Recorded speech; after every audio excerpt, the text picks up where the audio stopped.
If they're laughing, it's fine. If they're not, it ain't. This is the Russell Howard we have never seen before. When you're low, it leaves you mentally fragile, but then that makes you work hard and go again because you know the excitement you get from making them laugh. It's an unhealthy treadmill, but at the end of that treadmill, there is this incredible cherry. That's what happiness is. Figure out a healthier way of being the best you without it being so draining. To realize what you have, there will always be sort of shimmering lights of hope in the misery, but sometimes somebody has to help you find them. When he died, it was just this sledgehammer to your heart where you just go, Jesus, one of the good souls isn't here anymore.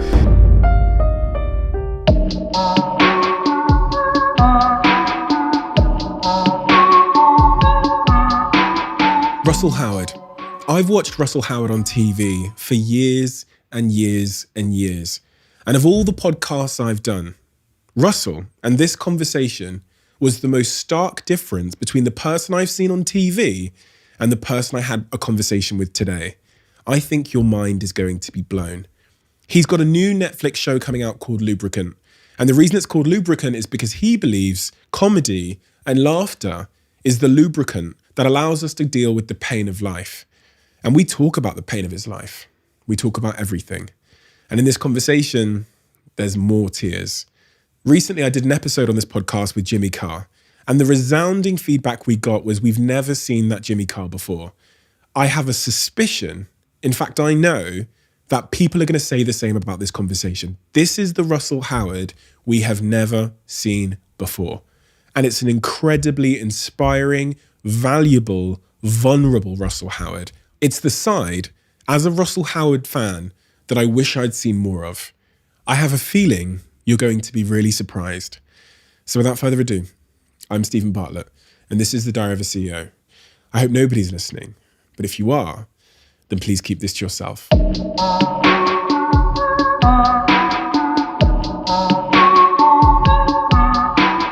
I'm funny because of my mum, and I'm determined because of my dad. You said that, right? I did say that, yeah. I felt like that was the beginning of a riddle. Like you were sort of a Gollum figure. I was trying to understand, yeah. Can you explain that to me, please? My mum is a warm, twinkly-eyed little lady who is inadvertently funny all the time, has no idea of her power, is just naturally bright and joyful. If you ever feel that you're kind of getting used to hotels and the humdrum life of, oh, here we are in another place, take my mum with you, separate rooms, and watch her reaction when she goes into a hotel room, because it reminds you of how you used to be. Oh, really? Jesus Christ, they've got kettles, they've got tea bags, look, they've got a trouser press, look. Like, she's so excited and happy by the world. And my dad is a very quiet, unbelievably determined man who, you know, when we were kids, he'd have us mixing cement. We'd be sort of like, you know, building kind of walls with him, plastering as a kid. I remember watching my dad plaster, and he was trying to keep this kind of wall up, and he screamed to himself, "Come on, David." And sort of even at 11, I was going, that's a bit much. So I have these kind of two very different dominant personalities that kind of raised me, who I love dearly both, but they are very, very different, you know. Mm-hmm. Like my dad challenged me to a press-up competition recently at a family barbecue, and he beat me. He did 68. Joke. He did, yeah. And he's 65 years old. And yeah, I remember this story. This sums my dad up. I had a school report when I was 11, and the teacher said, what Russell needs to know is that he can't do everything. And I kind of go home, and, you know, that moment you give the report and your dad looks and he goes, well, what does this mean? You go, well, the teacher says I can't do everything. He goes, why did you say that? I just think that I can. I think I can do anything if I put my mind to it. And my dad goes, you've got to go down that school now and tell her that. So I have to walk back to the school. You're joking. Yeah. And I kind of go in and go, my dad says that I can do anything and you're not allowed to say that I can't, which is a pretty, you know, incredible thing to do. But, you know, it made school tough. So yeah, very different. What about brothers and sisters? I have a brother, Daniel, who's an amazing human being, very funny. And I have a sister who's an actress who's also incredible. They're very different as well. I'm very close to my brother, not so much to my sister. We my brother, we just played football together as kids. And oddly, Kerry is in the same world as me now and is kind of a BAFTA-nominated actress. She was in Him and Her, BBC Three, and super talented and, yeah, a great human being. They're a lovely bunch, but very strange, my family. It's like being in a Pogue song when you go to kind of Christmas parties around our way. Do you know what I mean? Do you have... Yeah. It's sort of, those, like... I remember weirdly the funeral of my nan and granddad. It was separate. It sounded like it was packed. But that feeling sometimes when you go to a funeral and you're so proud to have the same blood as the people in the room. I kind of feel that whenever I'm back with my family in the West Country, there's such a lunacy and energy to them that I adore and feel so kind of delighted to be part of. It's kind of, yeah. Jimmy Carr said something to me which I've been waiting to ask another comedian. There's a stereotype that comedians are funny because they're depressed. Yeah. But Jimmy Carr said that's wrong. He said, you've really got to ask a comedian who in their family is sick. Because he says that much of his comedic genius or his desire to please people came from trying to make a family member happy or trying to ease moments of tension in the family dynamic when he was younger. Do you resonate with that at all? Yeah, completely. That my dad is, is successful and super serious, but used to lose his mind watching kind of Billy Connolly or watching Have I Got News For You? So he would like howl with laughter. And we sort of figured out the way to break Dad's serious energy was to make him laugh, So definitely it was kind of, there's no tension if people like, I've got a line in my new special, which is laughter is the lubricant that makes life livable. And it really, it soothes tensions and it's a bandage that gets over cracks, definitely, and then it's sort of this thing that when you discover you can make people laugh, it's so addictive and you can literally create your own energy. And like you do in arena, there's 15,000 people there, you're orchestrating this almost societal orgasm where they're kind of like lost in laughter together. You feel like a necromancer, man. It's the best. And I think Jim's right in that that initial spark comes from probably, I'm thinking of other comedians as well as myself, it's sort of that sense of, like I've got a lazy eye. So that was so I became funny to deflect and did jokes about my eyes to stop people looking at them. And then you kind of realize, you go, okay, this is kind of cool. Or if you're a bit thick, or if you're not good at football, or you don't fit in, you can kind of sort of rebrand yourself in a strange way through humor. And you can create your own kind of energy. That sounds kind of wanky, but do you know what I mean? Of course I do, because there's also another stereotype, which is that people who are slightly bigger tend to be really bubbly and have funny personalities in the comedians as well, which would fit that kind of idea that it's a tool of deflection from something else, they don't want them to focus on. Or you talk about it being heavily linked to self-esteem as well. And well, what's odd, the further you get into it, you realize that it's so much fun doing stand-up. And it's such a wild drug, effectively, because you're doing these massive gigs for like 2,000 people and everyone's laughing, or 15,000 people, or you're in New York, you're doing a gig in Finland, and you can't quite get over it. And then as a consequence, it's quite hard to sit down and watch the TV and be normal. And so you're kind of chasing that sort of high. And it's about the real skill is trying to figure out the sort of work-life balance. I'm speaking to somebody whose house is above his work. But do you know what I mean? It's like, see, the only way around it is to sort of integrate it, really.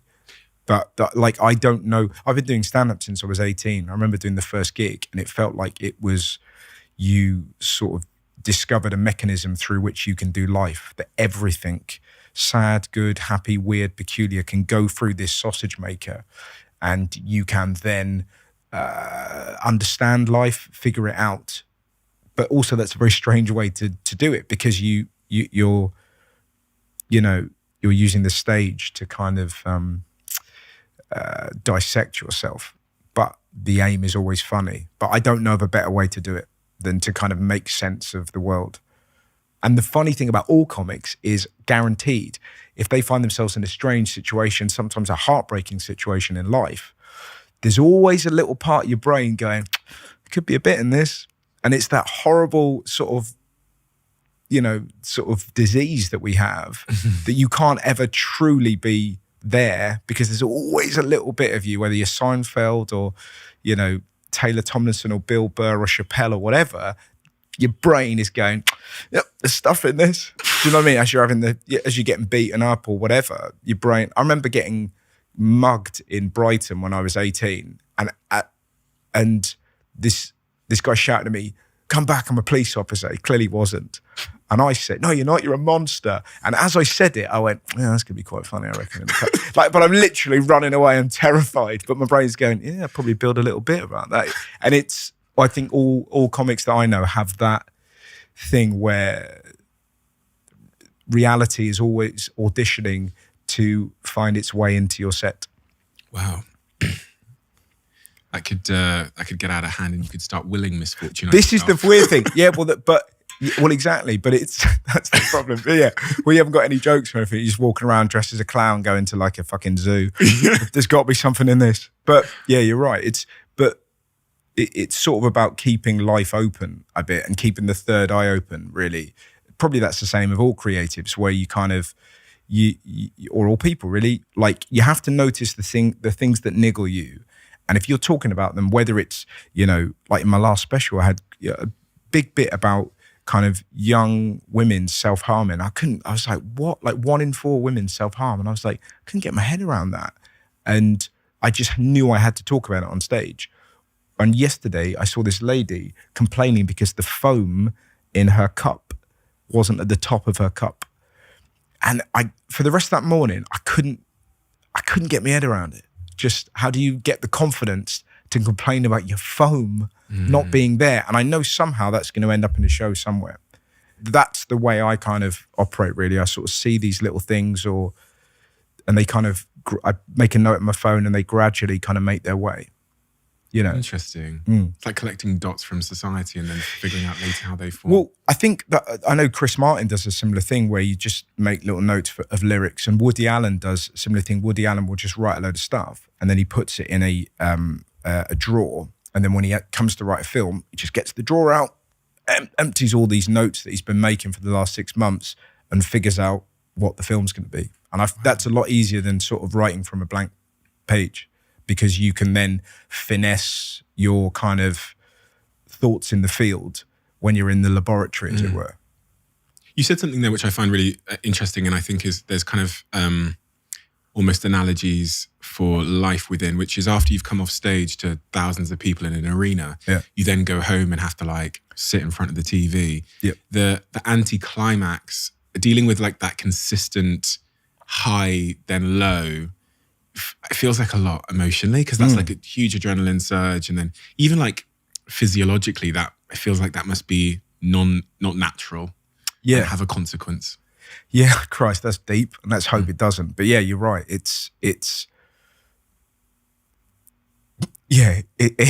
Every comedian, when they're in the middle of a tour, needs a really, really good box set. Like, do you know what I mean? It's like you need Succession, you need Mad Men, you need something to get you through. Because it's sort of, otherwise, like if you're trying to maintain that high, if you're sort of drinking and you're doing drugs or whatnot, it's going to make it harder to be that version. It's kind of like, whereas if you're a musician, you can still sing the song that they want you to sing. If you're on kind of coke or you're pissed up, it's kind of hard to be a good comic for a long time. If you kind of, on drink and drugs. So yeah, you have to sort of develop this kind of way of like reintegrating your life. But also it's nonsense as well. It's just, it's fun make-believe. Like and also what's important is kind of, you know, going for a meal with your wife and hanging out and seeing friends, and there's joy in that, you know. And you see it, you have to try, you have to plan fun. I think that's the crucial thing. You have to go, right, we'll go on holiday and we'll go to that restaurant and we'll watch this film, because I think, like you say, it's the sitting and the waiting that is very difficult to compete with the innate rush that you get from stand-up. Because of what you do professionally, do you find it harder to enjoy the sitting and the waiting and the meal where you're sat there just, you know, and the holiday where you're sat on the deck chair? Not like, what I love about holidays is, I don't know what your feelings are about them, but by the end of like 10 days, I'm ready to go back to my life, because holidays remind me of how much I love my life.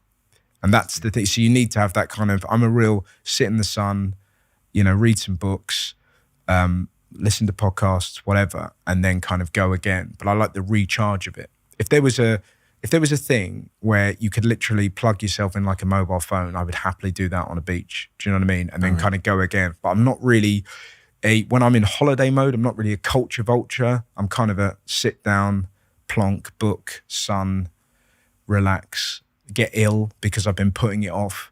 Do you know what I mean? Your body just kind of gets a bit sick and then you kind of go again. How about you? Are you a relaxer? I think I'm a forced relaxer. Right, yeah. I think my girlfriend is the reason why I would go on holiday. And I think she's also the reason why I would be present on holiday. And she's the reason why I'd go and look at like a castle or something. Okay, but a castle? Like whatever she would want to look at. But I think if it was just up to me, I wouldn't go and I wouldn't do it. And even if I did go, I wouldn't leave the hotel room. Yes. There's like strong evidence for that, because whenever I've gone to speak in a country or whatever, I don't leave the hotel room. I have no desire to do anything but just be on my phone or laptop. So it's pretty sad, but I think, that's why it's fortunate that I have a girlfriend. Yeah, but it's also that thing as well of like, you clearly, with the job you do, you clearly love it as well. I love it, yeah. So that's the thing. If you're fortunate enough, there are billions of people who live for the weekend. You do your job, punch in, job you don't like, get your money, smash your weekend, try and find your fun. If you're there are so few people in this world that truly have a thing that they do, that they get paid for, that they adore.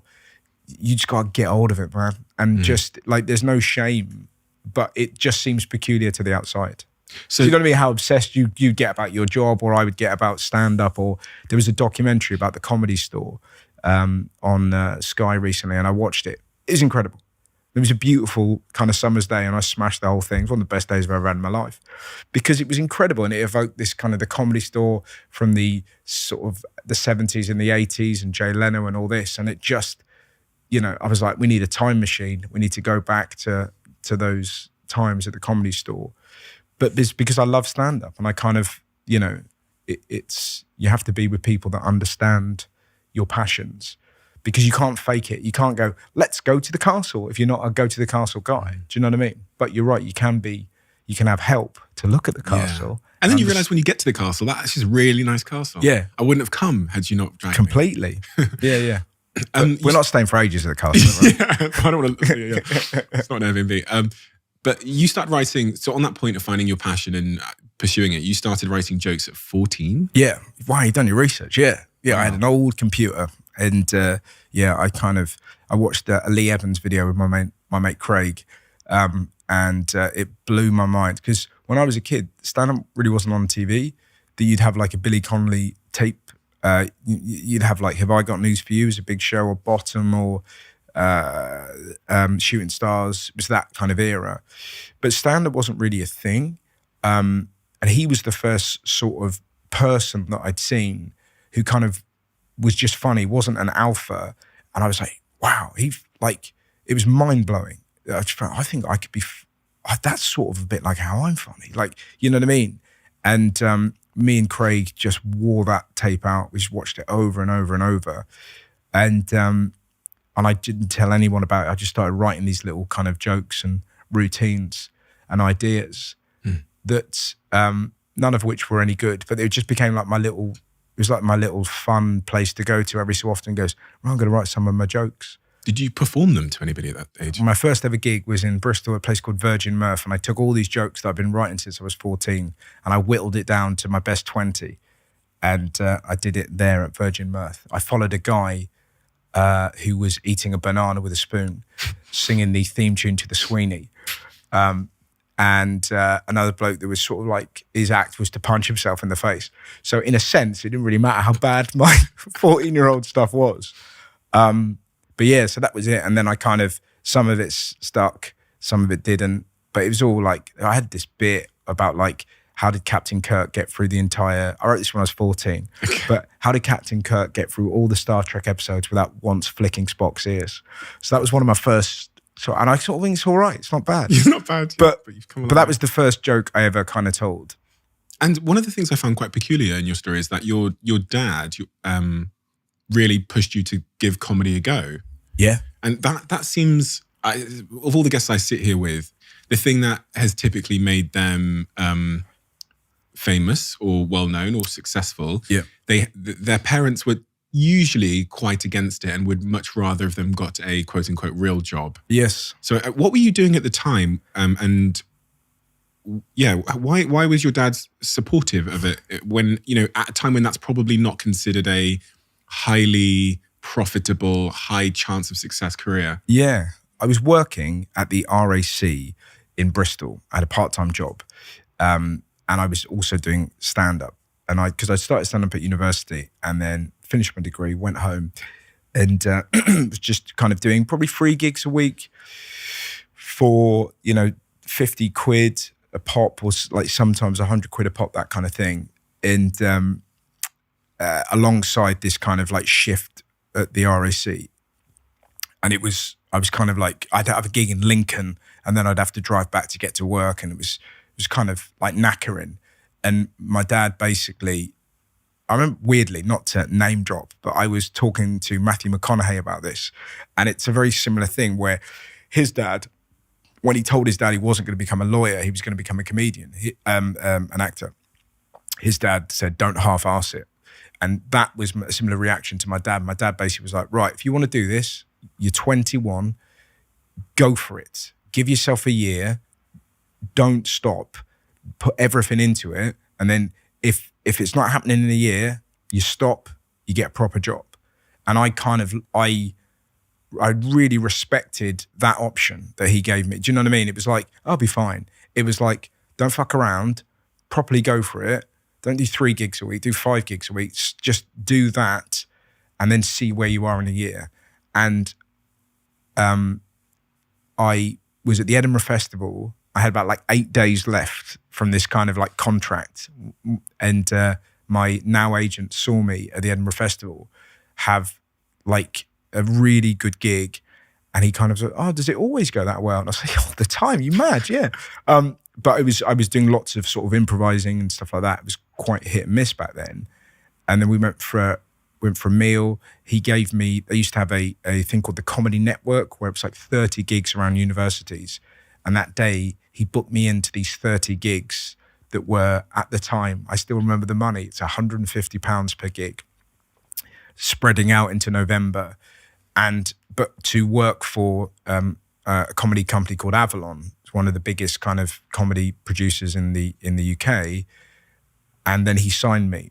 And so it worked. And then I kind of moved to London and kind of, slowly kind of kept on keeping on.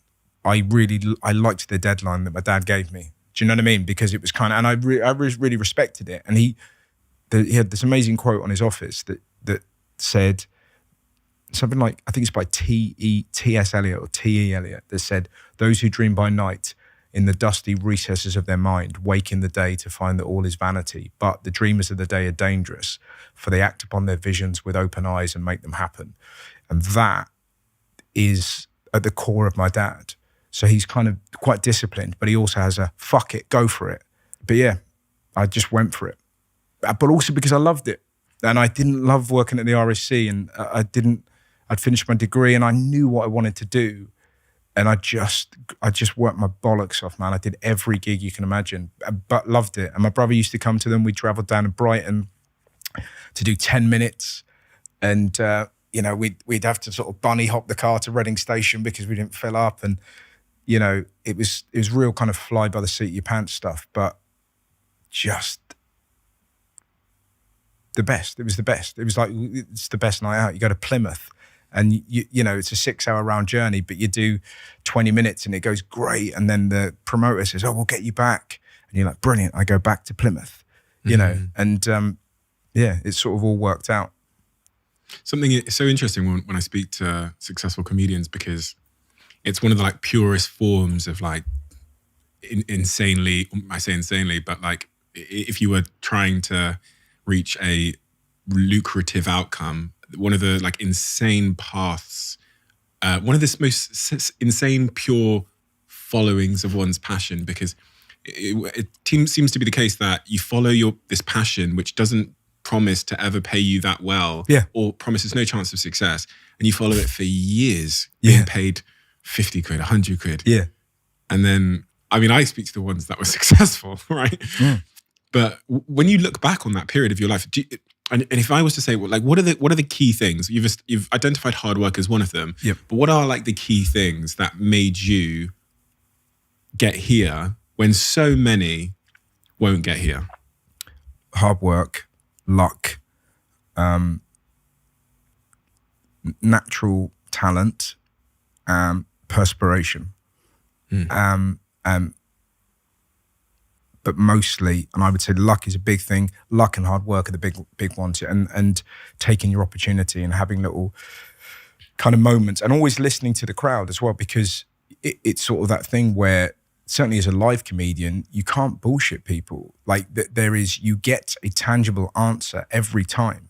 The laughter is yes, the silence is no. You just can't fuck with that. Like there is a truth to the gig. If they're laughing, it's fine. If they're not, it ain't. And that's the big thing, really. It's just kind of, all great comedians listen to the audience because they're all that matters. And you can be critically lauded, you can win awards, but ultimately, if you don't hear laughter, you won't be here. And you have to have new stuff. That's the big thing. You have to make them laugh and constantly renew yourself. That's the thing. To stick around. You make the audience laugh. They all burst out laughing. They clap. They say, "Oh, you're amazing." After the gig, they say, "We're going to rebook you. You're the best person ever." Does that impact your self-esteem in a positive way? Yeah, of course. Yeah. Imagine that. But it's the best, man. It's just, but that feeling when you do the Brighton Commedia and you're 20 and you do 10 minutes and it goes really well, and Stephen Grant, who is still the booker at the Brighton Commedia, says, "Oh, we'll get you back for a 20. That journey home, that's the best. Or someone says, "Oh, we're going to get you back to host the Lincoln Student Night." And you're like, "Yeah, do you want to do it monthly?" "Yes." And you build up this like little following in Lincoln, because it's of course your self-esteem is just up there because you feel like you're a youth team footballer that's breaking into the first team. That's how it must feel like. You feel like you're kind of Phil Foden and you get these little opportunities. It's probably a similar thing with footballers. Like, what makes Phil Foden? Probably that he has natural talent. He works his arse off. And when there's opportunities, he's kind of clinical enough to take advantage of them. Do you know what I mean? And learn from mistakes. And comedy is constantly about learning from mistakes, because you do new material, it doesn't work, you tweak it until you get something that kind of makes them laugh. One would then assume that comedians have like just tremendously high self-esteem. If they're laughing, yeah. But then the interesting as well is how quickly it crumbles down if it goes badly. And I've got a friend of mine, Al Pitcher, who's a comic in Sweden, and we talk about this a lot, where when you're low, irrespective of what you've done before, you just feel like such deep shame that you've been unable to kind of make them laugh. But then that makes you work hard and go again, because you know the excitement you get from making them laugh. So it's an unhealthy treadmill, but at the end of that treadmill, there is this incredible cherry. Deep shame. Just because it's embarrassing. It's like you've tried to make, like, even this, I'm really enjoying this. It's really fun, but it's very serious. And we've got like a little mini audience over there I can hear. And every little laugh, my brain's going, oh, that's good. And when they're not, I'm like, oh, fucking hell. Really? Yeah, totally. Just because you sort of feel like, you know, it's sort of that weird thing for me. Laughter is truth and victory, and silence is failure. But then the interesting thing about that is when you watch a performance, you actually realize that of another comic, you go, wow, there's real power in the silence actually, which took me a long time to realize, because I was very initially like, brr, brr, brr, brr, just keep it up, keep it up, keep it up. And then you kind of, you know, you watch someone like Chappelle, for example, and you go, God, he's a real master of the silence, and you don't lose him. Do you know what I mean? And you're not away, you're captivated. But it takes a really long time to feel that you've earned the right to captivate an audience. But there's captivation in silence. But who fucking thinks they're captivating? That's the hardest thing I find, is to kind of, you can never know whether you've been captivating or dull because the sound is the same. Do you know what I mean? It's sort of that weird thing of like, I mean, I don't come off stage going, was that captivating or dull? But hopefully, yeah. It's really interesting. So when you have conversations like this, because there is no, like, there's not huge amounts of laughter because it's a serious conversation. Oh, but I love chats like this. This is the best, man. But yeah, go on. That's what I was basically asking was, when we have comedians come here, we've had Russell Kane, we've had obviously Jimmy Carr. They do make a lot of jokes. Yeah. Even before we're filming, I think, you know, Jack will like put the microphone close to Jimmy Carr's mouth, and I think he said something like, just keep it like a fist away. And he said, that's what your mother said. Yes. And it's almost like a Tourette's of humor, which is, and I wonder how you kind of get through life like that. And it almost feels like uncontrollable. Yeah, honestly, that is the best description of it. Like, there's a joke that I think sums up comedians' brains the best by a brilliant comedian called Mitch Hedberg. He's no longer with us, one of the greatest comedians of all time. And this joke sums up the brain that comedians have. And I'll do his impression. If there's fans of Mitch out there, forgive me for this, but it works better if you try and do it as him. He kind of goes, I mumble, man. I mumble a lot off stage. I'm a mumbler. So I'll be with my friend and I'll say something and he'll be like, what? And I'll say it again a little bit louder and he'll be like, I didn't hear you. And then the third time I'll say it and he still can't hear me. So I'll say it to him. But now I'm yelling at him, that tree is far away. And that's what it is. It's this thing in his head that's gone, oh, the tree's far away. And it's a joke about the mania. Like, what are you about? I was just saying that tree's over there, look, but it's not. It's further away than, and it's that thing. The amount of times I've been with my wife and you sort of say something, and she goes, what the fuck are you about? Just, like, I saw this bin in Primrose Hill the other day that genuinely said, protect our birds. So this was the line on the bin, protect our birds. There was a picture of like a bird, and respect their way of life. And I just went into this thing of like, I don't know how you show respect to a fucking, but like in my head, I'm just kind of like, I didn't know there were disgruntled chaffinches all over Primrose Hill. I've never seen that on the news of just kind of go, today a bird was the victim of somebody attacking him. And my brain was just like whirring around with this. And she can see I'm kind of full zombie eyes just gone. She said, what are you on about? I go, oh, that fucking bin. And it's sort of that's kind of the way that comics' brains are, I think. That you spend a lot of time playing around in your head. And then you kind of go, oh, that might be something, you know. Like the other day, I was talking to a friend about sperm donors, and somebody had there was this website, and on that you could get your batch, and one of them was like, you know, he was like 6'4", Swedish, keen reader, and you're a really good job. And you're like, yeah, that's exactly what I'd say if I was trying to flog spunk. Do you know what I mean? You're not going to kind of go, bit of a loner, comes in every Wednesday. We've had to stop him. But my point being, we were having a chat about sperm donating, and my brain was sort of off in this sort of fantasy land. Where's the bit kind of like? But I just found it so funny that I don't know any true 6'4", high achieving intellectuals that kind of just going to nip out to spaff into a pot. Yeah, Do you know what I mean? It doesn't exist. But everyone's Tinder bio. yeah, totally. But the point is, you spend a lot of time in that kind of fun zone, and that I think that's the brain that a lot of comics have.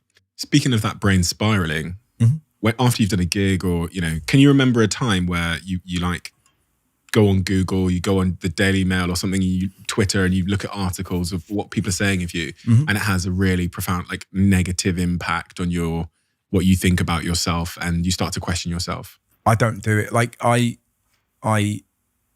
came up in the days of MySpace and whatnot, and I've never been on Twitter. I've never been on Facebook. I do a bit of Instagram. It's the same with reviews. It's a very funny thing. You get a 5-star review and your brain's like, exactly, yep, correct. You get a shitty review and you're like, what the fuck? And you realize that you have to pay no heed to it. It's flattering and it's great and it's lovely to get nice reviews, and anyone who says otherwise is bullshitting. But it's with social media, you can't, it's too much to kind of seek validation from people, particularly in the world that we live in at the minute, where you're having to check to see if you've been correct. You're not going to be right for everybody, and some people will not like a joke, or some people suit. You just have to try and stay where you are. So I've definitely had times like that when I was younger, and it just crushes you, and you realize actually all I'm doing is paying attention to the really negative things that people say, and there'll be like 1 out of 50 that's super horrible, rather than focusing on the kind things. And you realize actually my brain focuses on the negative, and you go, yeah, they're right, actually, yeah, I am that, correct. And it just doesn't make me a better, more functional human being. It hurts, so I don't do it. Do you know what I mean? So I just kind of... But people must have said to you, your agents, your manager said, oh, get on Twitter, that'll help. Yeah, well, what I do and what I love about social media is I like making things and then putting it on there.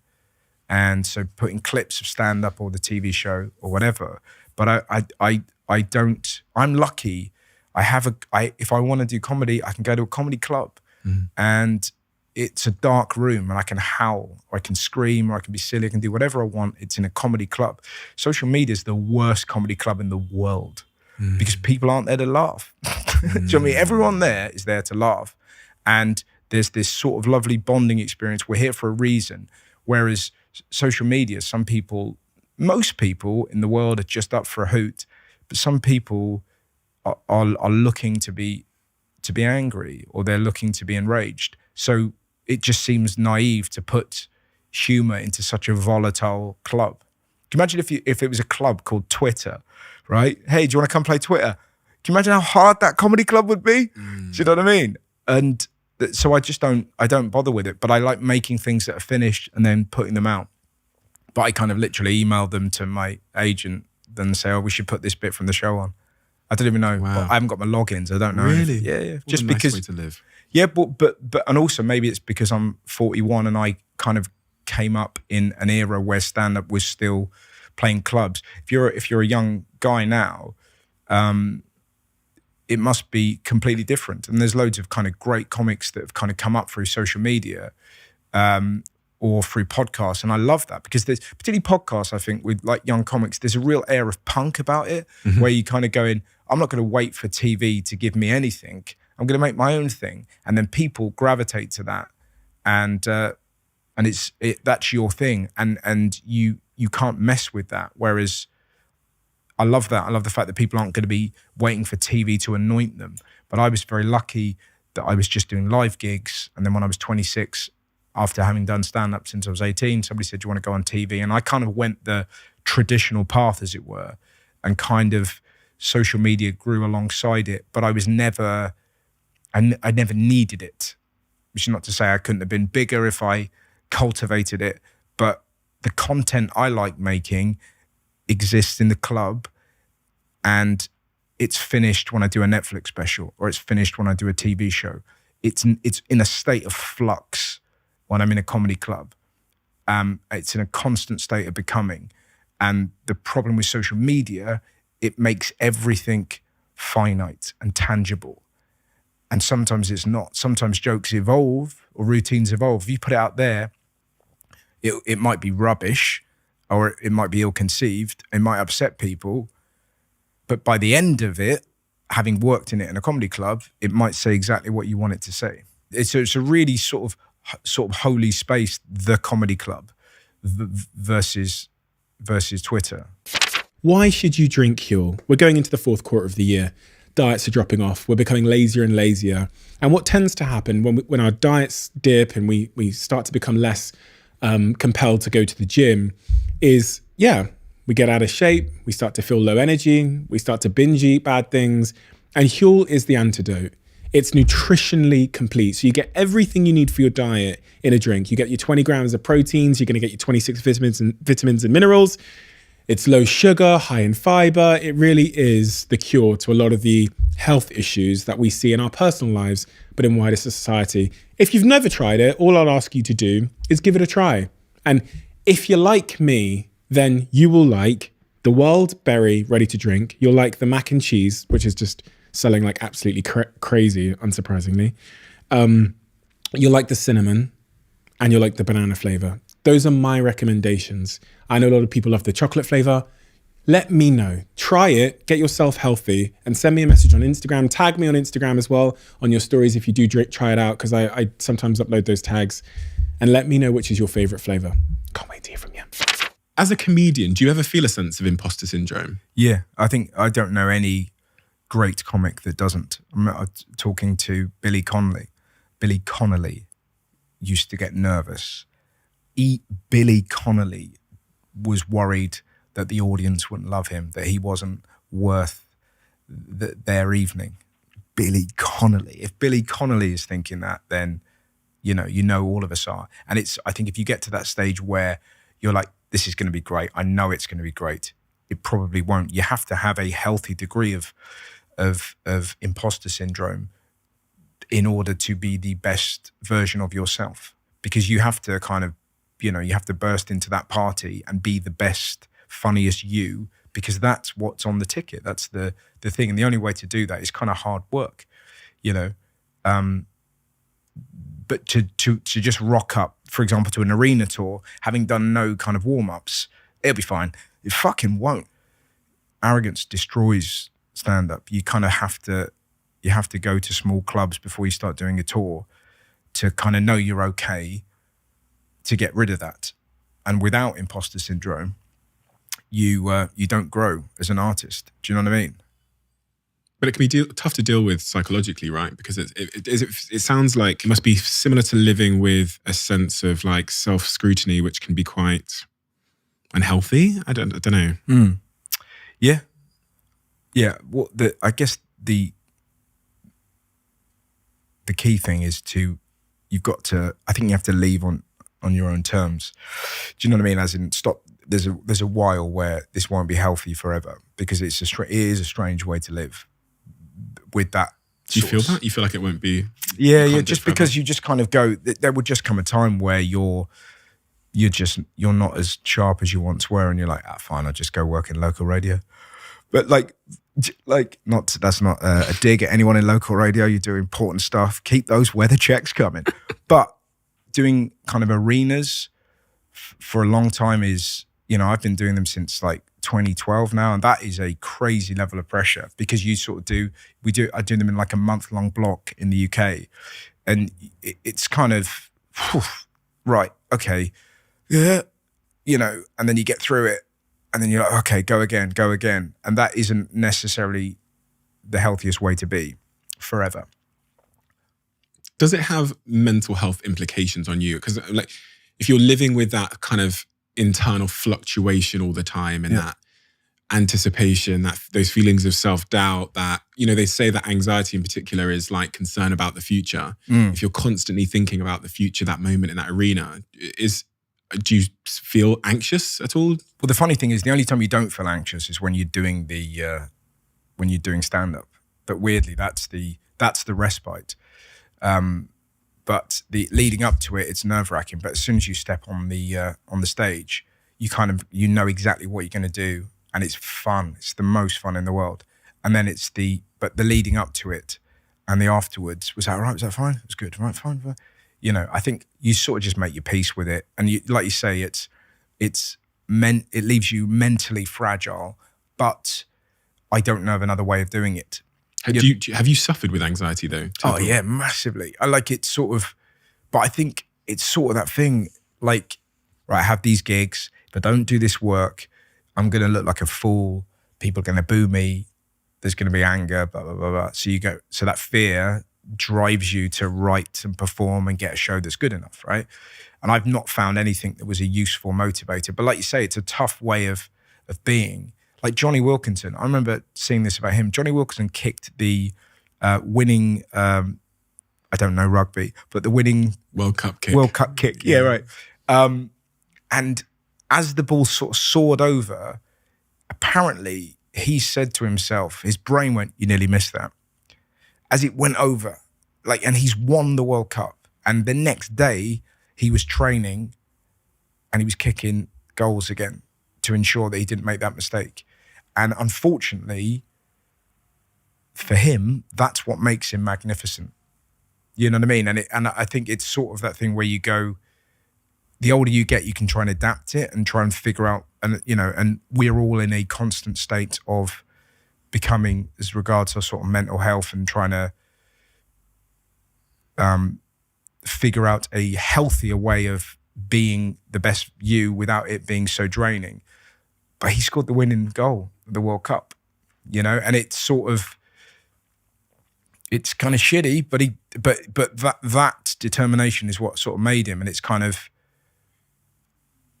I guess the thing is, it's about kind of ensuring that you have enough kindness to yourself around that so that you kind of give yourself a break from time to time.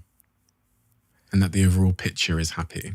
Yeah. But I don't know of a better motivator than fear to make good stuff. Like if it exists. I mean, can you recognize that? Do you have what is there another thing that you have? I guess excitement. If you could turn fear into excitement, that would be a healthier way of doing it. Yeah. But I just don't find it as, oh yeah, it's so much fun because we'll go there and it's gonna be great. But then you wouldn't do the prep, right? As you say, if I was excited, I'd probably neglect doing that would be the thing. So you'd have like 6 months of joy. Yeah. And then you do the thing, it'd be fucking awful. And then, whereas at least this way you have 6 months of tension and then you have joy, and then the kind of joy lasts throughout the tour. And then after the tour. And then after the tour, you go back to fear to get there. But I don't know. Like I don't have the answers, and I don't know what works for other people. But for me, it is that, and it's something that I'm trying to address. Which but part? It's like living in fear too much. Living in fear too much, or putting too much responsibility on the thing. But I don't know of another way. Yeah. And and I'm sort of, seeing people and trying to figure it out, but I don't know what motivates you, for example.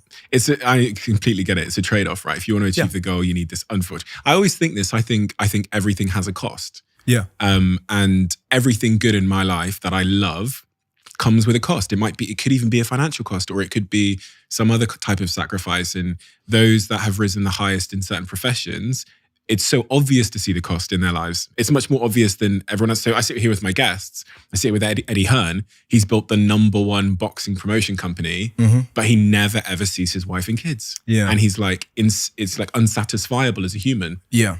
That's why his book is called Relentless. And I go, well, that's the clear quote unquote cost potentially. Yeah. And yeah, with what you're saying, being an arena performer, one would think that you spend a lot of time in a certain mental place, which is not always great. Yeah, but then I was thinking about the fascinating thing about life is you have these. So, for example, we did 10 nights at the Albert Hall. Oh wow! Which is like a world record. It's mental. It was extraordinary. That kind of little me that used to sit in the back of mum and dad's Ford Fiesta, watching the raindrops go down the window. I did 10 nights at the Albert Hall. It was mental. And it was fun. It was brilliant. It was great. But it was like you're playing snooker. Get all the reds, then knock the rest of them down. Done. You know what I mean? But it's that lovely kind of controlled snooker brain. joke, joke, joke, joke, joke, joke, joke, joke, end of the show, hooray, yeah, go it again, right? But it was fun. That exists from a sort of a dopamine level on a very similar level as being on my stag do with my cousins in Vegas and hearing my cousin Lewis tell a story.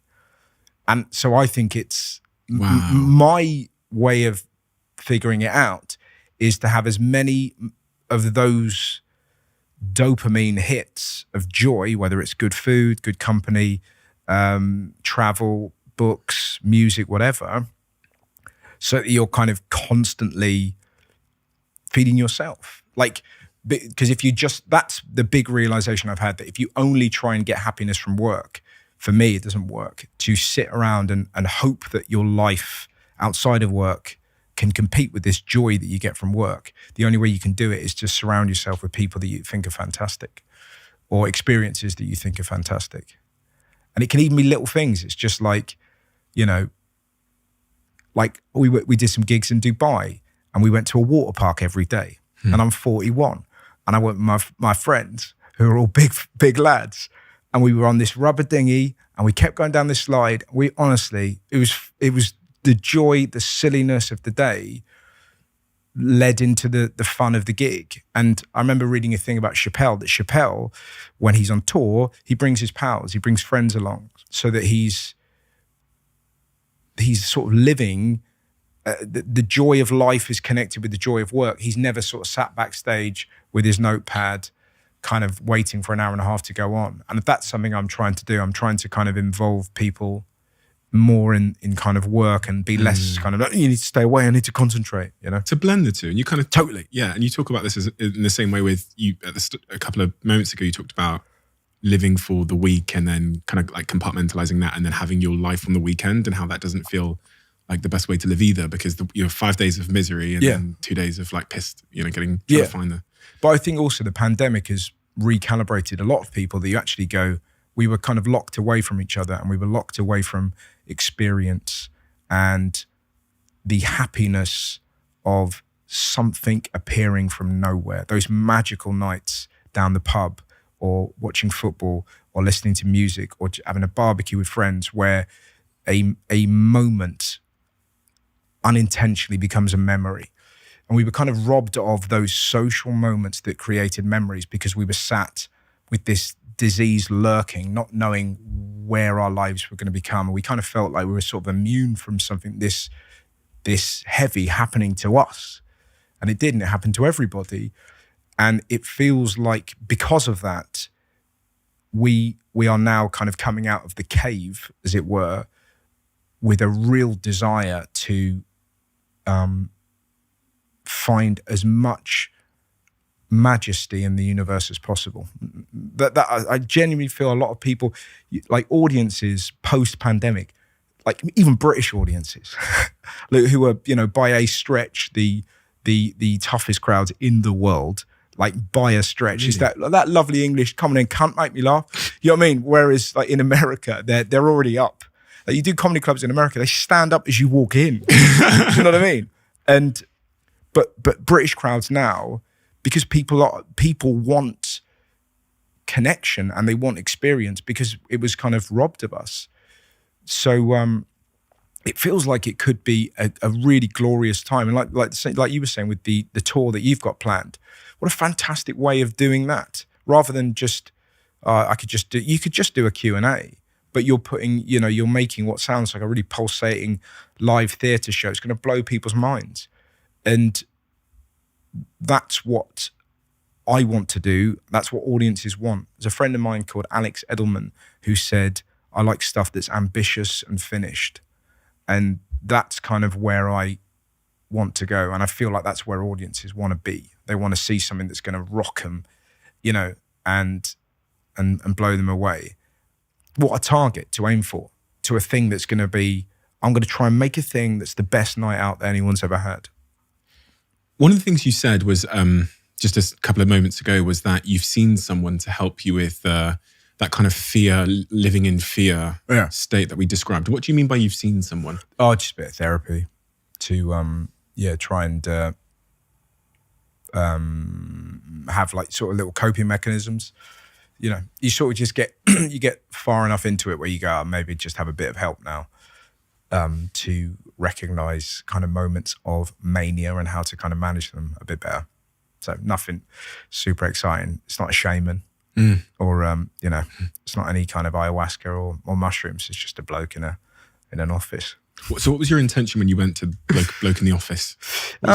Just to kind of make it a bit easier so that you weren't loading it too much, so you can still work efficiently without it becoming debilitating. Because I think that's the thing probably a lot of people suffer from, that by using fear as a motivator, sometimes you're probably losing 20% of your potential through kind of panic. So yeah, it was sort of, God, I sound like a fucking robot when I said that. But do you know what I mean? It was sort of that thing of like just trying to figure out, okay, is there another way of doing this? Was there? Yeah. But even recognizing when you're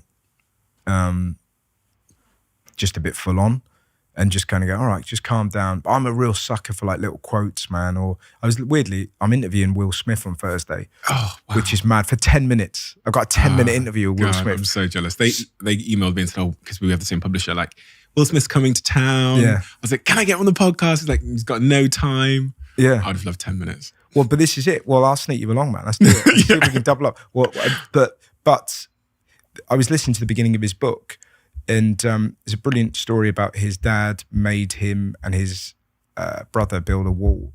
And it's just this is very, very simple analogy. You've probably read it. It's just brick by brick. And that's particularly when you're making a TV show and you're writing topical jokes. Sometimes it's really hard to make stories interesting and to write jokes about things that are going on. And in that instance this week, that really helped me, brick by brick. And I'm able to kind of go, okay, yeah, cool. I can get stuff from that. I'm very much from a philosophical point of view or a therapy point of view, I need pointers and tips to make me better. I'm not enjoy every sandwich kind of a guy, because it's a fucking sandwich. Like, you know what I mean? Like, be in the sandwich, it's like, it's just a fucking sandwich. Like, I'm very much kind of Eastern philosophy of like, okay, how do we make ourselves better? I love the idea of kind of sort of self-improvement and being the best you. So I find quotes help that, and even talking to somebody like that I am, like a bit of an expert, he'll say something or you'll say something and you kind of unravel a thing. And even like what we're doing now, sort of having a chat about the process. And I have my friend James Bay, the singer. We particularly during COVID, we spoke a lot about everything and about creativity and talking to like-minded individuals about the pursuit of a joke or a song or any kind of piece of art. I find really, really interesting. I love it. I'm so interested in the way that musicians create. I'm so envious because they sit in a cool room or they go to like the studio and they kind of write and they jam and they riff and they create a thing and then they perform it. Whereas the musicians I know are very envious of the way the comedians create, which is you go in front of a crowd and you create with, not for, It would be like the comparison of like Chris Martin going in front of a crowd in Chiswick and going, it was all blue? Nope. Okay. It was all green? Nope. It was all yellow. Yellow. Right, I'll do yellow tomorrow. And it sort of is that kind of process. So talking to different creatives or anyone who is sort of an expert in managing yourself is something that I find really comforting. Or like, even I've really got into this guy, Andrew Huberman at the minute. He's like a professor from Stanford, and there's all these kind of neuro-linguistic things you can do to help yourself, like cold showers and all this and Wim Hof breathing and all this kind of stuff. Does that stuff work for you? Maybe it's psychosomatic, but yeah, it feels like it does. Do you know what I mean? You feel like you've done it's like going to the gym. It just feels like medicine for you, doesn't it? You always feel like, no one enjoys going to the gym. I imagine Arnold Schwarzenegger did, but most people are just like, right, do it. And it feels like a nice little tick for your soul. And it just feels like therapy is almost, well, it's exactly that, isn't it? It's a workout for your brain, or having a conversation like this is a really nice workout for your brain, where we're both in kind of like a strange dream-like state where we're kind of having a deep conversation. We're kind of riffing, but somehow without planning any of this, we're getting to a deeper place. And yet it's very strange because there's people driving, listening to us right now, which is very weird. It's weird, isn't it? Do you know what I mean? Of You them know, just it's kind so of weird, yeah. And well, that's the fascinating thing. In the with future podcasts. as well. In the future, man. Yeah. But you're in the now, aren't you? Derek, left there. But it's sort of that fascinating thing that you let people travel to work with you. It's the coolest. Yeah. It feels like a huge, especially because it comes out on Monday as well. Yeah. Which is a particularly like interesting day to be in their ear at 6 a.m. Yeah. And know. it's so funny, is it? What are the podcasts you listen to? What are your go-tos? Or do you listen to lock me up if you found out? Like I listen to like serial killer podcasts. Do you? And, like Theranos, The Trial of Elizabeth Holmes, like crime and serial killers tends to be my like go-to. Yeah. And do you know what? It's actually, I probably know why now, because I'm so fascinated. This is the reason why I do this podcast. I'm so fascinated by people in their psychology. And for me, criminals and serial killers are the most extreme and fascinating amongst us. So I would love to have a podcast where I could interview serial killers and be like, why did you do that? Do you know? Yeah. It's basically what I'm doing now. So, for slightly different fascinations. So it's just, I get so fascinated by them. And I'm watching these serial killer documentaries, trying to understand the pattern in what made them, like from their childhood, and their dad said this, and then kid on the playground punched them, and then they just started killing people. Yeah. So, what about you? Sort of more fantasy football stuff, really. No, I kind of, No. Yeah, it's because a friend of mine does one. I listen to Tim Ferriss and Andrew Huberman. Those are my go-tos. Mark Maron, I really like. So some really great interviews. I love, there's a brilliant interview with Maron and Seinfeld, which is one of my favorites. Like I really got into Jerry Seinfeld during the lockdown, which is kind of so late. Do you know what I mean? I just feel like I've gone, hey, Radiohead are good. But yeah, I kind of, that's my thing. I like hearing people that I don't know and having my mind blown. That's what I like about podcasts. I'm not into serial killer. I find it too, do you know what I mean? People say that. Too icky for me. Yeah. And you call yourself murderinos, don't you? Is that what? I don't know. Apparently that's the name. If you're a really big fan, you're a murderino. Oh, really? Wow. I fit in. Yeah. One of the things you're touching on there about these kind of practical hacks and quotes and stuff that allow you to kind of get to a better place reminded me of something that I read about you regarding your pre-performance routine and superstitions. Yeah. Before you're going up on stage and there's, 15,000 people out there and they're all got their arms folded and demanding you to make them laugh. What are you doing backstage to get yourself in this state you need to perform at your optimal? So if it's arenas, we get football and we just have a kick around. Really? Yeah. So we just sort of do keepy ups, and you've got to do 10 before you go on stage. Okay. So me, Kumar, and Pete, and then Steve, and we've got to do 10 keepy ups before we go on stage. You can't really do that if you're doing a small club. There's a brilliant comedy club called Top Secret in London. And it's very, very small. And before that, I'm literally in an alley that stinks of piss, looking at notes. So it's always looking at notes, thinking what you're going to do, sort of trying to be calm to listen to that inner voice that says, hey, you could also do this. And that kind of weird, kind of funny that just appears from nowhere. That's always the best way of starting a gig. And that's it, really. But there isn't really a psyching up process. I'll like watch, if I'm doing a big show, I'll watch my friend who's supporting me. Sneak in the back of the theatre or the arena and get a feel for them, and then just go for it. Why keepy ups?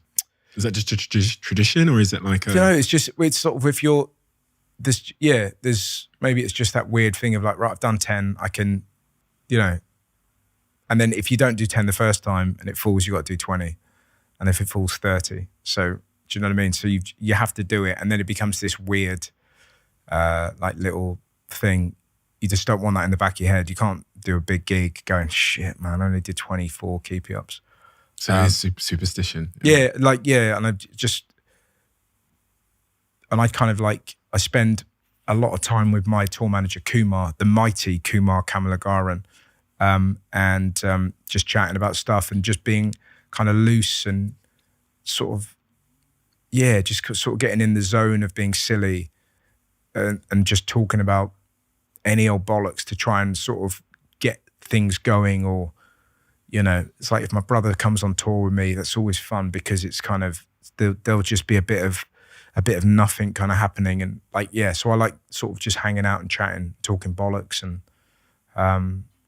sort of loosening yourself up, really. That's kind of what I do beforehand.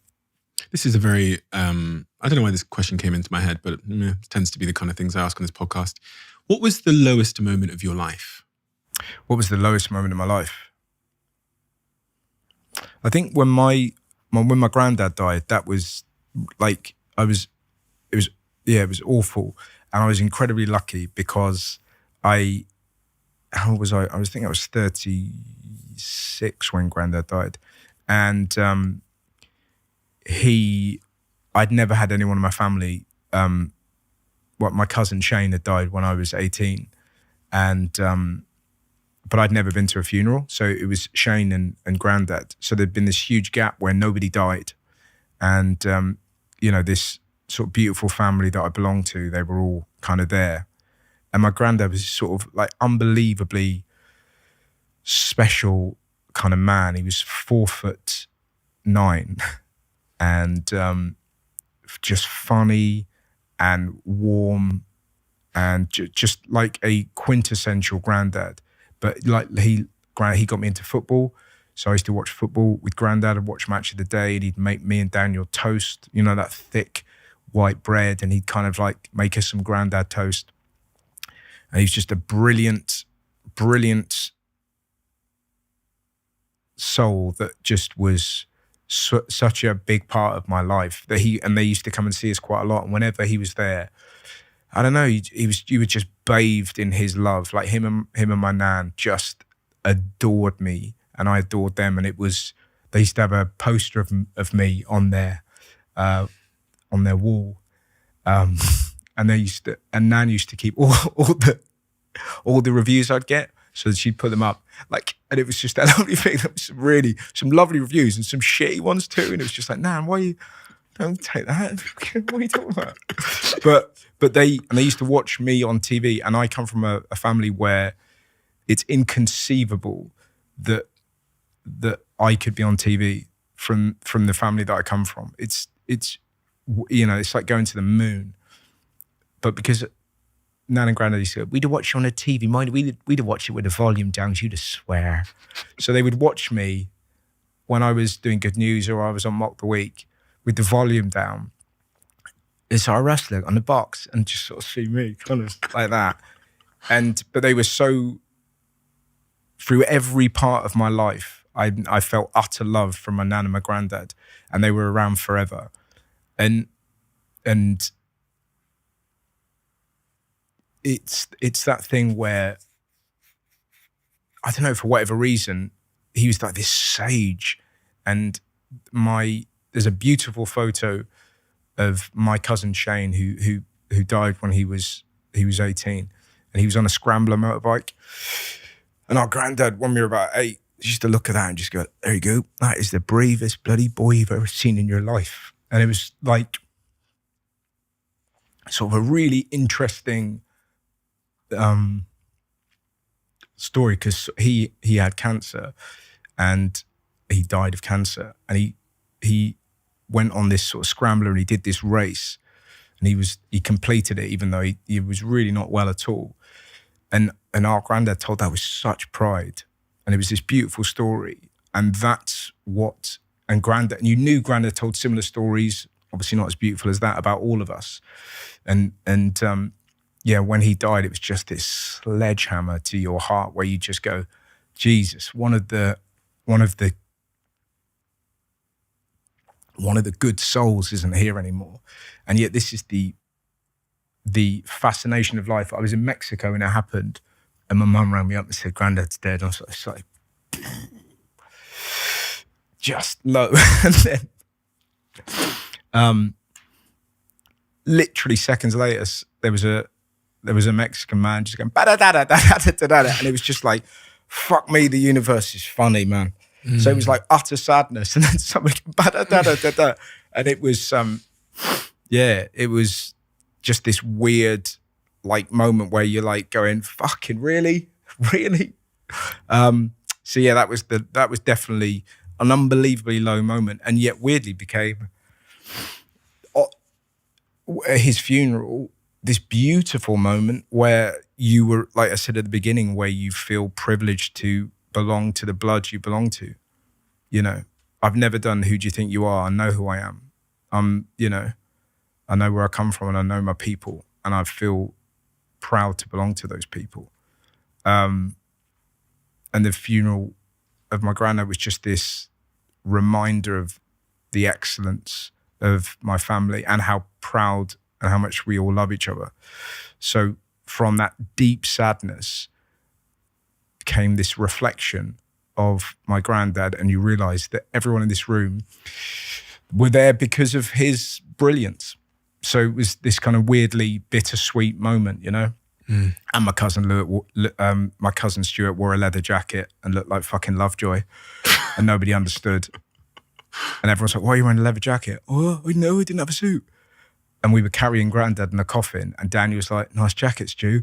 And our fucking shoulders start going because it's like, you know, like, oh, mate. And everyone's like, are they going to laugh? And we're like, fucking hold it together, hold it. And then, 6 weeks later, my nan died. And it was horrific. 6 weeks later? Yeah, 6 weeks later. And then we went to the funeral again, and Stuart rocked up with that same leather jacket, and you're like, fuck me, man. And you could see everybody just looking down going, don't laugh. Why is he wearing this fucking leather? He literally rocked up like Hasselhoff. You're like, put a suit on. But it was weirdly funny, and you could hear everyone go, fucking, he's got a fucking leather jacket on. And I'm like, Jesus Christ, what's fucking wrong with it, man? Like it was all flapping and that.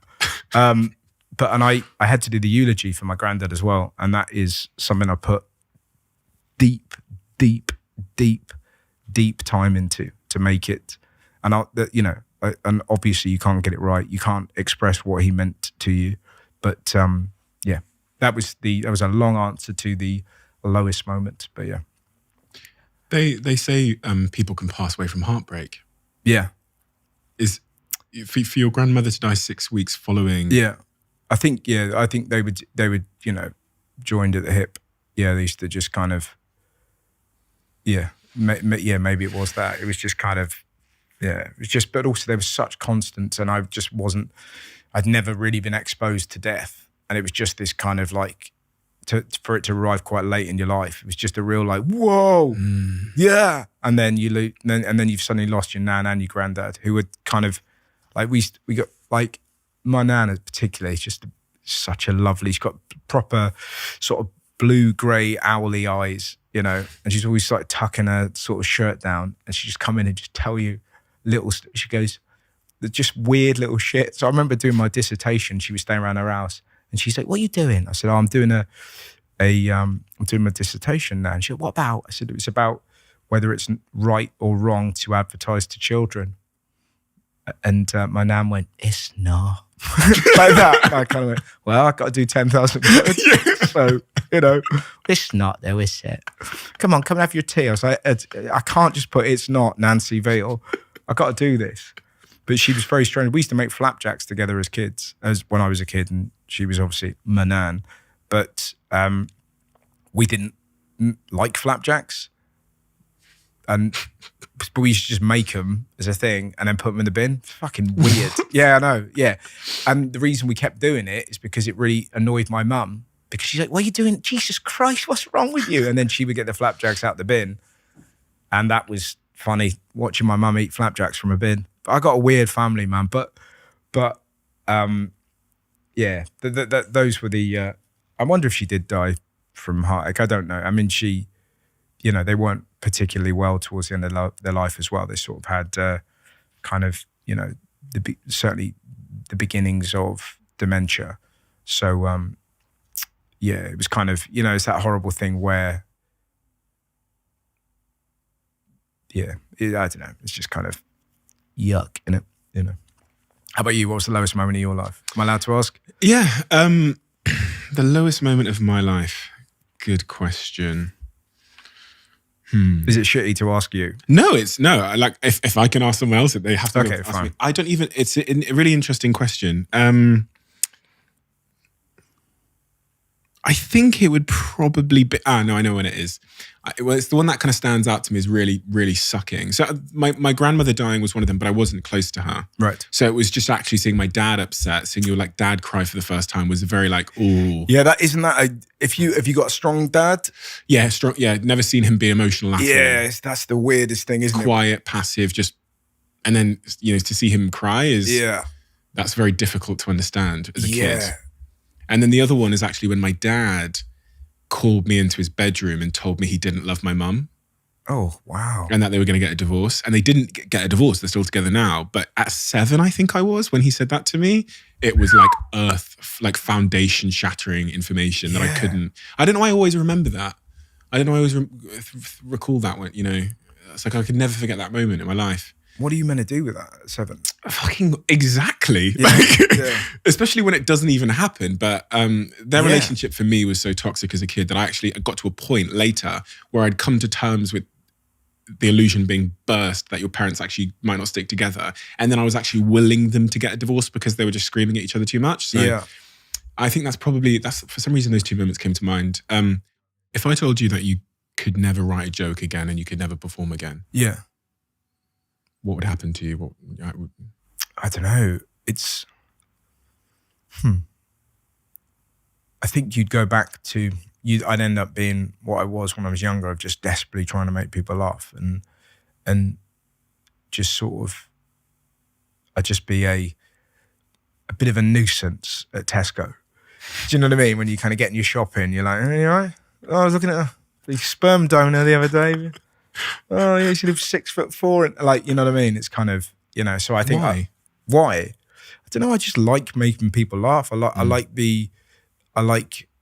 it makes me feel good, and it just makes me feel good. I kind of, it's like you say, it feels like you're giving them a socially accepted orgasm every time they laugh. So you're literally going around making people come. Why don't Tesco? Yeah, I know. You know what I mean? Imagine making someone come in Tesco. But why don't I? Every little helps. Here we go. But why don't? That's the new advert for Christmas. Imagine that. Sorry, go on, carry on. What were you going to say? But why do you have that need and I don't? So if you said to me I could never write a joke again, or I could never, perform comedy again, I would, fine. Like my life would be unchanged. But for you, yours would be, it'd be like an irritant. And like, what's the difference? Well, it's the same as you, like saying, you can't have your own business. Yeah. You've got to work for somebody else. So how does that feel? For me, it's a definite loss of purpose. Yeah. For me, it's like a huge loss of purpose. Not so much working for someone else, but not being able to like do what I do professionally. It would be this huge sense of like loss of purpose. I might move on to like doing shows or like just writing books all the time or something else. But from a comedic perspective, it's like what you're doing is like very reliant on feedback of sorts. So I'm wondering where that's coming from. Is that, we kind of touched on it earlier in the conversation. It's just, it's been such a clear, consistent coping mechanism in the toughest moments of your life, evidently, that it makes me ponder how you would cope without that coping mechanism, dealing with the reality of life. Yeah, but I think that's what I sort of said. Laughter is the lubricant that makes life livable. Life is tough, and laughter provides respite. For me, and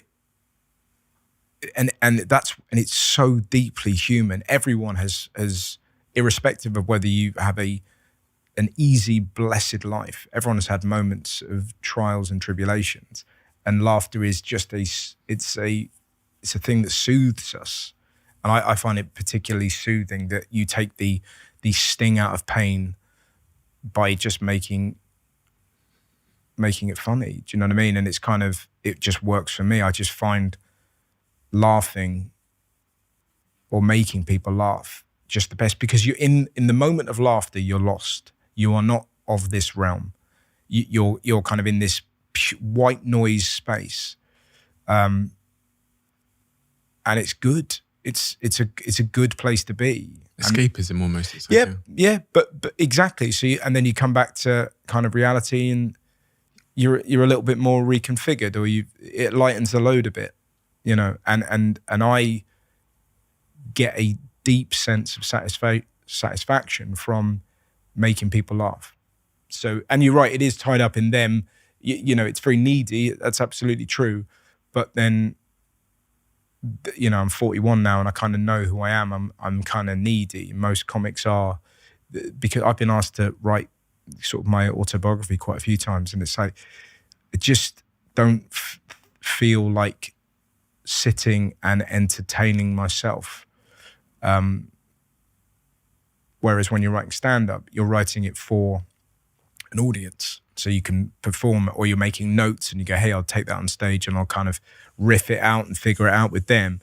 Whereas a book, to me, just feels like it would be, I don't think I've got the skills to sit down and try and entertain myself and then eventually entertain people through the book. Do you know what I mean? Like, I did a thing last year where we went to Australia and New Zealand during the pandemic because we were doing some gigs out there, and we stayed in a hotel for 2 weeks, and we made a stand-up show that blended me meeting people alongside stand-up, and it was one of the most satisfying things I've ever done.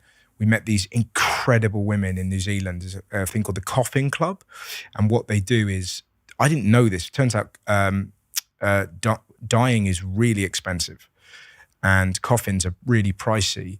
And what these retired pensioners do, they make cheap coffins and they kind of sell them for like, you know, $300, really kind of low, don't make any profit. So like these beautiful funeral elves.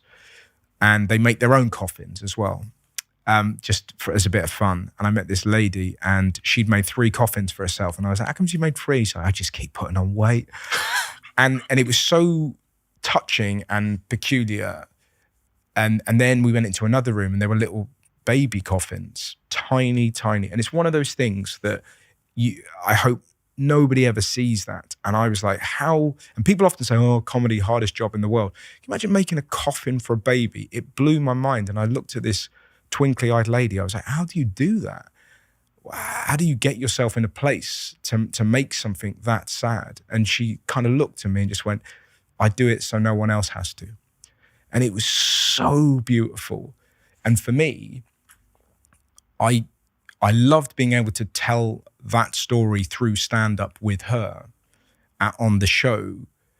And I don't know if I have the skills to tell that story through words on a page. Yeah, do you know what I mean? I'm sort of aware of an ability I have as a communicator to make a story like that deeply human. I could tell that in front of anybody and it gets to their heart. It's so pure. And there's so many stories out there like that, trying to find those examples of magnificence, I find endlessly interesting. But you don't find them if you sat down writing a book. You got to get out there and you've kind of got to put yourself in peculiar situations. I met a lady that goes yowie hunting. Turns out a yowie is a big 8-foot sort of like abominable snowman in Australia that he lives just outside Brisbane. She was absolutely wonderful, right? You know, mad as a box of frogs, but beautiful. And she was like, yeah, what we do, put some cigarettes out and some beer, that should lure him in. Like, so and she puts this big jacket on me. She goes, yeah, and you might want to make the mating noise. And I'm like, what? How does that go? And she's like, sort of like, like some kind of inching in the field going, and she's like, yeah, you're doing really well. And then I panic because I start going, what if this is real? And suddenly this 8-foot bloke comes along and fucks me like that. And I'm sort of dragged off, and you're like, and then it was so, and I was telling her this and we're laughing and it's funny that again, those stories, I love trying to find those stories. So I feel like I don't have enough stories yet to sit down and tell them all. And the great thing about stand-up, you can rotate your stories. You go, hey, do you want to hear this? Hey, do you want to hear that? You know, or things can happen from nowhere. My brother is we were we were having a conversation with a friend of mine recently, and from nowhere, my brother goes, what? Because this bloke was talking about his friend. He goes, yeah, he's a vet. My brother goes, yeah, to be a vet, you've got to shoot a cow in the face. And I'm like, what's he talking about? He goes, yeah, it's the only way you can be a vet if you've shot a cow in the face. I said, is it? What? So they do 6 years of school, and then right at the end, they give him a Smith & Wesson, and they blast him in the face. And he's like, well, don't give him that, you thick fuck. They give him a bolt gun. Not going to shoot him with a rifle. Fucking moron. Like that. So we're having this kind of conversation, and I'm like, what's he talking about? He goes, true, Kez told me. Oh, Kez told you. Yeah, no, he knows a vet, shot him in the face. So it's like that. Now, weirdly, a month later, I'm doing a gig in Leicester. There's a guy chatting away, and he's a vet. And I go, listen, I got to ask, do they make you shoot cows in the face? And he goes, yeah, we have to. It's one of the things. The fucker was right. So I ring my brother up in the middle of this gig. There's 2,000 people there. I ring him up, and I'm like, and put him on speaker on the phone. I go, you all right? He goes, yeah, what? And I go, I'm just in Leicester. I'm at a gig. Yeah. And I go, yeah, you know that thing you were saying about cow and vets? Yeah, it turns out you were right. And he went, yeah, I know. And he goes, listen, I've got to go. I'm watching Vigil. Like that. Fucked off. But that was the correct story for that night, is my point. That sometimes, and it was so hilarious. In that moment, it couldn't have been more perfect. Yeah. And then all the ushers that worked there and go, that was planned, right? Yeah. That was staged. But it only came about because me and my brother were with friends of mine in Exeter. He told a mad story. I had an argument with him. We all laughed because my brother was talking shit. What's he on about? A month later, I meet a vet. He agrees with my brother, and we have a moment of magic. And it's the funny thing that's all anyone would remember from that show. And I don't have the skills to do that through sitting on my own. I would be too excited to tell people the story. Quick one. As you probably know by now, I'm trying to make my life a little bit more sustainable, and I consider myself to be on a bit of a sustainability journey in the same way that I'm on a health journey, and it's a privilege to be able to share that with all of you. And you all know, if you've listened to the last podcast, that I traded in my Range Rover Sport in for an electric bicycle, which is now my only vehicle. And next year, hopefully, I'll have my electric car too, if Tesla hurry up with the Cybertruck. And that's where my energy comes into my life and my sort of sustainability journey. It makes your life, if you are on that sustainability journey, 10 times easier. This is one of their, if you can't see this, I'm holding it in my hand if you're listening on Spotify or Apple. This is one of their renewable energy products. If you're watching on YouTube, you'll see this. This is called the Harvey. It's this very clever little device that allows the Zappy and the Eddy, which I've talked about before on this podcast, to be installed into your home without hard wiring or without batteries or without those god-awful transformers that a lot of people have in their house. It's basically a tiny device that's going to save you both time and money. And for someone like me who doesn't have loads of time on our hands, it's a real lifesaver. If you're looking to make a conscious switch and you need a quick fix that's going to save you a load of time, then head over to myenergy.com to see this product and many, many more. So Patrice Evra, Yes. who sat there before Jimmy Carr, said one day his girlfriend turned to him and was like, are you happy? And at first he resisted that question because it makes people feel a little bit uncomfortable. But yeah, are you happy? Yeah. At this moment, yeah, I've really enjoyed this chat, deeply. And I feel pumped up and energized. So yeah, but it's back to what I'm saying. I need the energy of others to make me happy. You referred to, when I asked that question, you referred to this moment as if happiness was more of a mood in your view versus than a long-lasting state. If we were to say that it's a state, a long-lasting sort of the baseline, would you say you're happy? Yeah, I'd say I have more moments of happiness than sadness, and then but I'm in a state of flux with that. I can be super low and super sort of depressed about. Oh, fucking hell, the jokes are shit this week in the show. God, I haven't got the stuff. You know what I mean? So I can let things get on top of me. But I have more moments of happiness than sadness, I think. Have you ever experienced what they call depression, clinical depression, in your view? I don't know. I don't think so.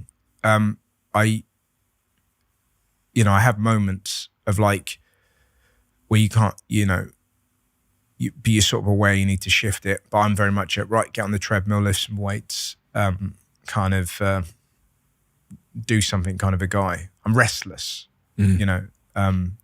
But I've never been, you know, diagnosed or anything like that. But yeah, how about you? You happy? It's such a heavy question. It's a really heavy question. I remember the first time my... Fucking Patrice Evra. Yeah, I know, right? I mean, yeah. What an interesting, fascinating bloke he is as well. Just crikey. Remarkable guy. Am I happy? I remember the first time I was asked it and it felt really uncomfortable and I felt defensive about the question. Yeah. My PA, who was also my girlfriend at the time, many years, long story, we won't go into that. She asked me in the car one day, she was like, are you happy? I was like, how dare you? I think that's my reaction. No, of course not. But that's kind of, I think like my ego inside my chimp brain probably was like, how fucking dare, like, of course I am.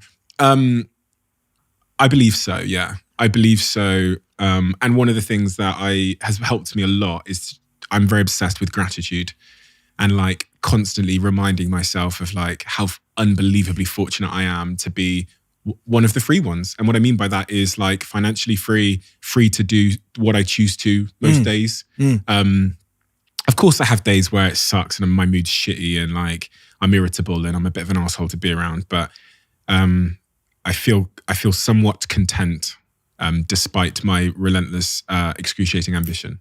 Yeah. Yeah, that's a very good answer. I'll take that one. Okay.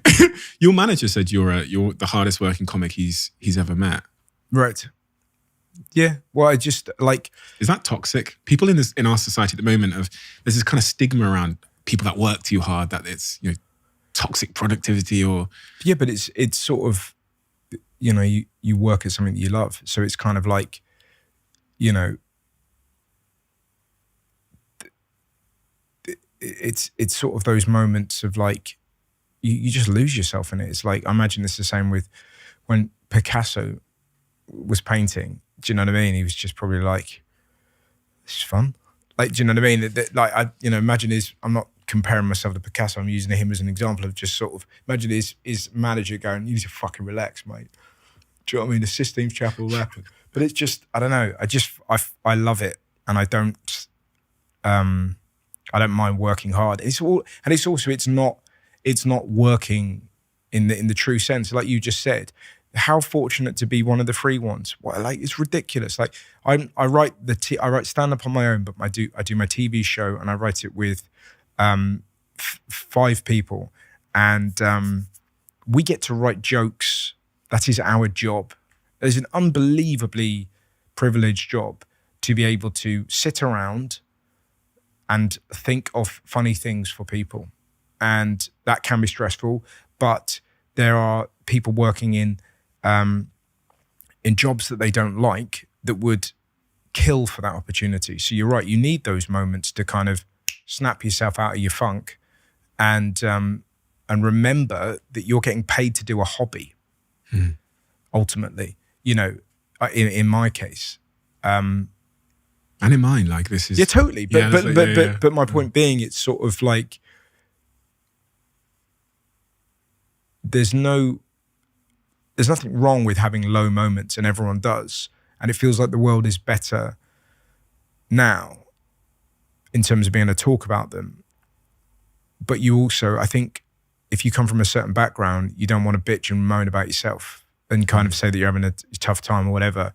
But if you're lucky enough to have friends that you can talk to, or things like this, or a therapist or whatever, it makes the pursuit of happiness a lot easier, I think. Because I think that is, maybe that's what happiness is. It's about talking for long enough to realize what you have, whether that is a loving relationship, whether it's a job you love, whether it's a hobby you adore.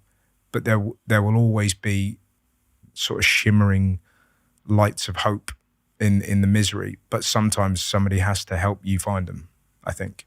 Do you know what I mean? Because I think it's very difficult to sit within yourself and go, yeah, I can see everything's fine. Sometimes you need a little bit of help to kind of remind you of how lucky you are. Your upcoming Netflix special, you called it Lubricant. I now know why. Yeah. But tell me what we can expect from this special and how it was conceived and what makes it, you know, I guess worth watching? Wow. It is the best stories and jokes that I've written in the last 2 years from traveling around the world. I did a tour that was called Respite.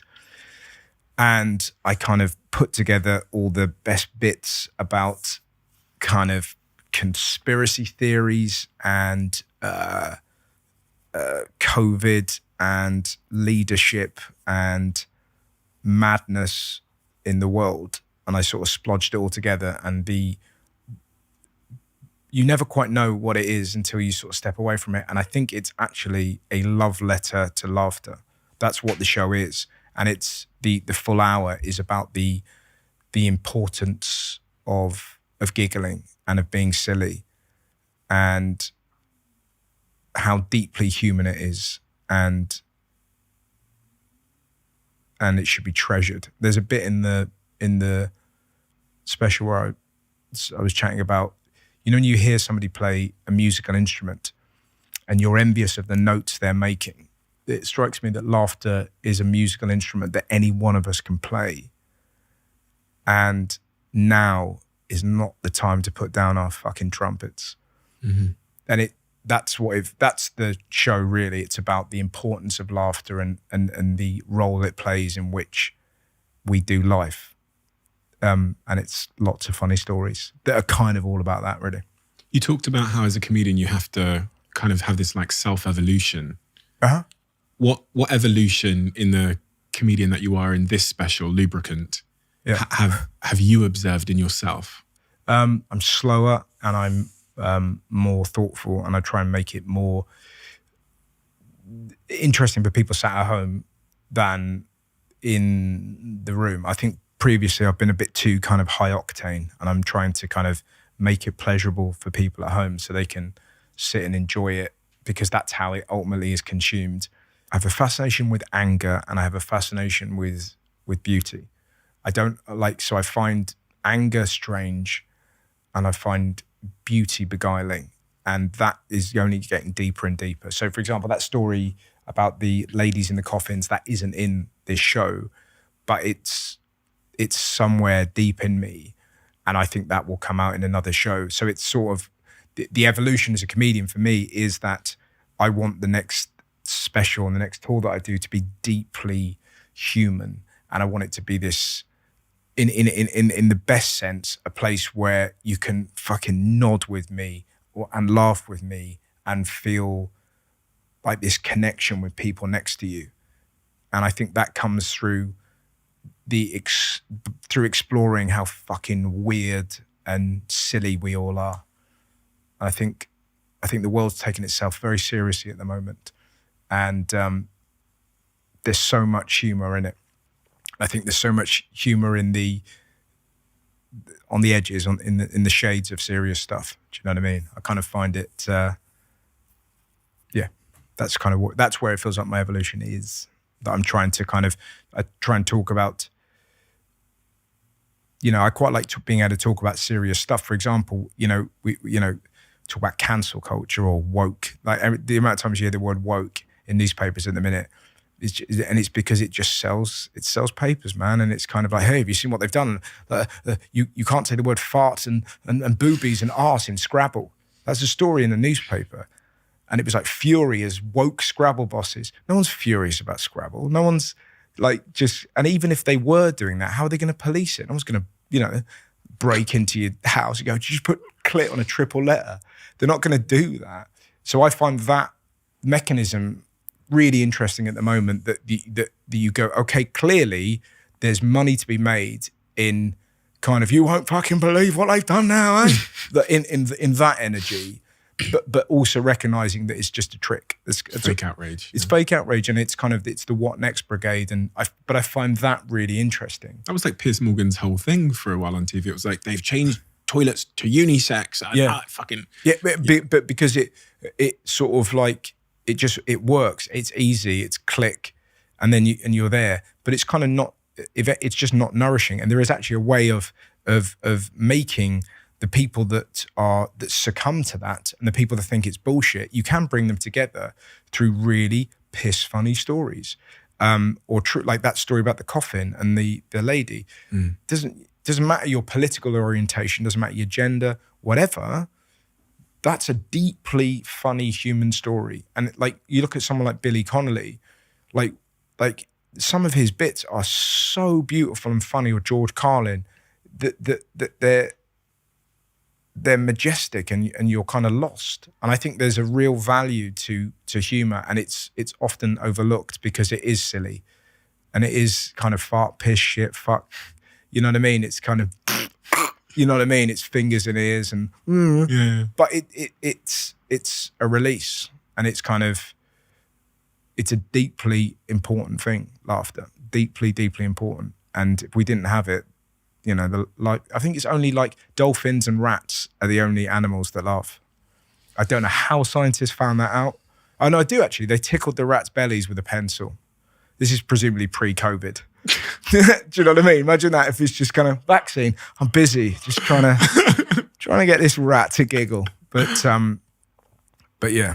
So that's lubricant. Is it December 14th? December the 14th comes yeah. out, and then it was Respite. It was the show Respite, and then right at the last minute, I decided to call it Lubricant. Love it. But that becomes I mean, we all know now, listening to this, why it's called that. But it's kind of 40 minutes in, you go, right. There might be some furious perverts who are kind of going, there's absolutely nothing here about Vaseline, about KY jelly. It's bereft of any lubricational. I hope someone writes in, leaves a review. This is not what you think it is. It's absolutely disgusting. I was fucking outraged. And then you've got Until the Wheels Come Off as well, which is a documentary. So Until the Wheels Come Off is a documentary about making a stand-up special throughout the COVID pandemic. Yeah. So yeah, it was kind of, sort of cameras followed us around and tried to, you know, like we did gigs in football stadiums and car parks and crazy. Yeah, it was brilliant. It was Crazy nuts. sense, But we did Ashton Gate, which is the home of Bristol City, and we had to get 2,000 people in a 10,000 seater stand.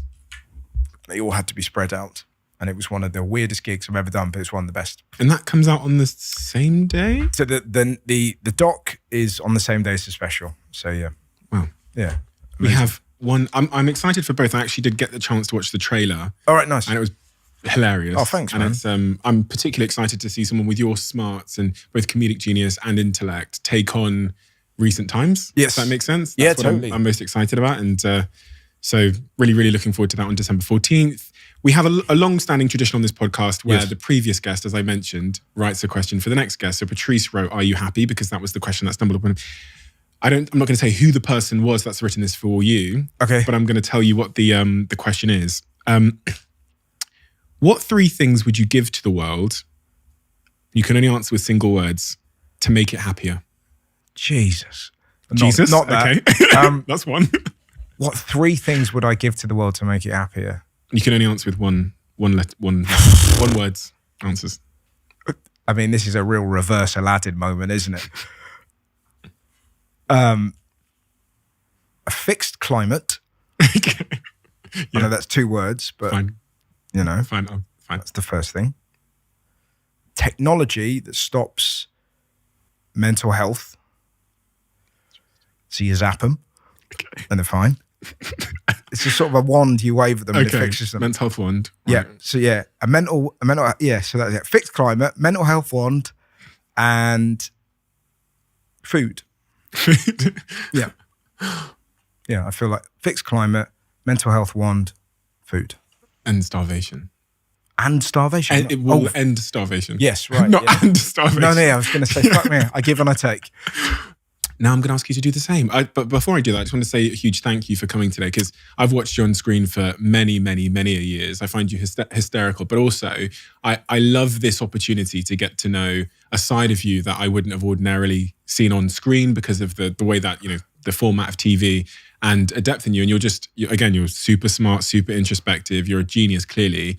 And you're doing a service to the world, which is clearly so unbelievably selfless in cheering people up at a time when they really need it, that I feel like the comedians amongst us who are lubricating us through these hard times are national treasures at the moment. So thank you. Mate, what a sweet thing. I need you to come home and say that whenever I'm having problems with my wife. We'll send you the audio That's what he clip, so you said. could do that. Yeah, totally. But it's time to write a question.